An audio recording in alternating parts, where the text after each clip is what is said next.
শ্রমিক বাঁচলে আমার শিল্প বাঁচবে, আমার ব্যবসা বাঁচবে। শ্রমিক যদি না বাঁচে আমার ব্যবসা এবং শিল্প বাঁচবে না। আবার শ্রমিকরাও বুঝবে, উদ্যোক্তা, মালিক, শিল্পপতি যারা আছেন তারা যদি বাঁচে তাইলে আমরাও বাঁচবো। কারণ আমার কর্মস্থলটাই যদি ধ্বংস হয়ে যায় আমি দাবিটা করব কার কাছে? এই জন্য উভয় পক্ষেরই এখানে দায় আছে, দায়িত্ব আছে।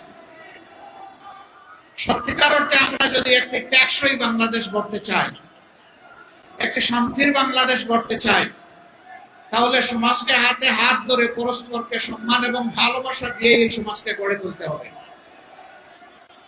যেদিন মালিকরা শ্রমিকদেরকে মন ভরে আদর করবেন এবং সম্মান দিবেন, তারা নিশ্চিত থাকতে পারেন শ্রমিক তার 16 আনার শক্তি উজাড় করে মালিকের পাশে থাকবে।